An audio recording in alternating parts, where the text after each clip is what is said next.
Peristiwa Jepang kalah dari sekutu sebelum Indonesia berhasil meraih kemerdekaan. Ada peristiwa penting terlebih dulu, yaitu kalahnya Jepang dari sekutu, yakni pada 6 Agustus 1945, kota Hiroshima, Jepang luluh lantah akibat bom atom yang dijatuhkan oleh Amerika Serikat. 3 hari berselang, tepatnya pada 9 Agustus 1945, Amerika Serikat kembali menjatuhkan serangan bom atom di kota Nagasaki, Jepang. Hanya dalam waktu singkat, kedua bom atom ini berhasil menewaskan ratusan ribu orang di Hiroshima dan Nagasaki. Akibatnya, Jepang yang sudah kalah telak terpaksa menyerah kepada sekutu, yang sekaligus menjadi penanda berakhirnya Perang Dunia II. Jepang pun berusaha agar berita kekalahan mereka tidak terdengar oleh rakyat Indonesia. Akan tetapi, pada akhirnya para golongan muda mengetahui berita kekalahan Jepang. Maka, mereka segera mendesak Soekarno dan Hatta agar memproklamasikan kemerdekaan Indonesia. Jepang menyerah tanpa syarat kepada sekutu pada tanggal 14 Agustus 1945. Awalnya, hal ini coba dirahasiakan dari Indonesia, tetapi gagal dilakukan. Adapun orang yang pertama kali mendengar atau mengetahui berita kekalahan Jepang dalam Perang Dunia II ialah Sultan Syahrir. Tindakan pertama yang dilakukan para pemuda Indonesia setelah mendengar berita kekalahan Jepang adalah menemui Bung Karno dan Bung Hatta untuk segera menyelenggarakan proklamasi kemerdekaan. Golongan muda yang dipimpin oleh Khairul Saleh menginginkan Soekarno dan Muhammad Hatta segera mengumumkan kemerdekaan Indonesia melalui proklamasi. Akan tetapi, keinginan dari golongan muda mendapat tentangan dari golongan tua yang dipimpin oleh Soekarno. Golongan tua berpendapat bahwa proklamasi akan diputuskan melalui Sidang Panitia Persiapan Kemerdekaan Indonesia atau yang lebih dikenal dengan singkatan PPKI. Sebelum peristiwa Rengas Dengklok terjadi, pada 15 Agustus 1945, golongan muda yang dipimpin oleh Khairul Saleh mengadakan rapat di Pegangsaan Timur Jakarta terkait kapan proklamasi kemerdekaan Indonesia dikumandangkan. Dalam rapat, disepakati bahwa kemerdekaan Indonesia adalah keputusan rakyat Indonesia, bukan Jepang. Kemudian, malam harinya, anggota dari golongan muda, Wikana dan Darwis, diutus menemui Soekarno dan Hatta untuk mendesak agar proklamasi kemerdekaan Indonesia dilakukan pada 16 Agustus 1945. Wikana dan Darwis juga mengancam Soekarno dan Hatta apabila pada tanggal 16 Agustus 1945 proklamasi kemerdekaan juga belum dilakukan, maka akan terjadi pergolakan besar. Namun, desakan Wikana dan Darwis tidak dituruti oleh Soekarno dan Hatta, yang berpendapat bahwa pelaksanaan proklamasi kemerdekaan Indonesia akan dirundingkan terlebih dahulu dengan PPKI. Mendengar hal itu, Wikana dan Darwis lantas kembali mengadakan rapat bersama dengan golongan muda di Jalan Cikini 71, Jakarta. Dalam rapat, diputuskan bahwa Soekarno dan Hatta akan dibawa ke Rengas Dengklok untuk menjauhkan mereka dari pengaruh Jepang. Rencana golongan muda menculik Soekarno dan Hatta ke Rengas Dengklok dilaksanakan pada 16 Agustus dini hari. Ketika dibawa golongan muda untuk menuju Rengas Dengklok, Soekarno dan Hatta tidak menolak. Padahal sebagai tokoh utama PPKI, keduanya memiliki kekuatan dan kewibawaan.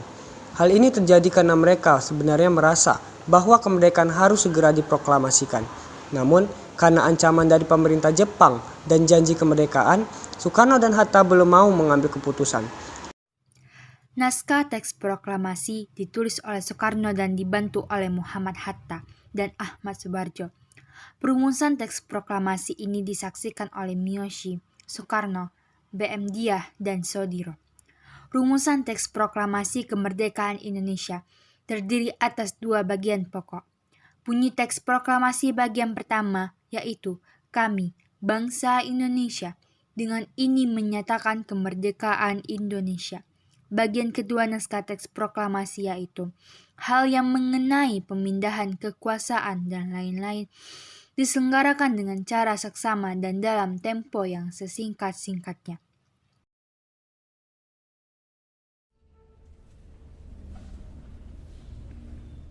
Kemudian bendera merah putih yang dijahit oleh Ibu Fatmawati dikibarkan oleh seorang prajurit peta bernama Latif Hendraningrat serta dibantu oleh Soeparjo dan seorang pemudi yang membawa nampan berisi bendera merah putih.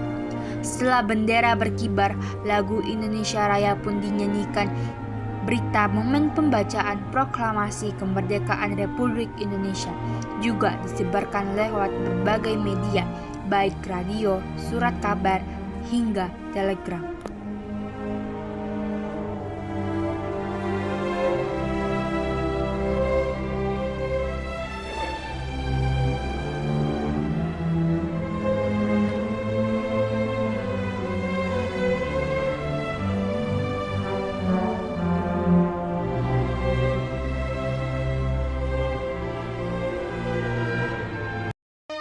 In 1945, final defeat came to the Japanese. 3 days after the war's end, a committee of national leaders proclaimed the independence of the Republic of Indonesia, with Sukarno as president. Thus, on their own initiative, seizing the freedom promised 3 years earlier by the Dutch. With the Japanese defeated and no Allied forces at hand to take over in their place, nationalist feeling swept the people of Indonesia.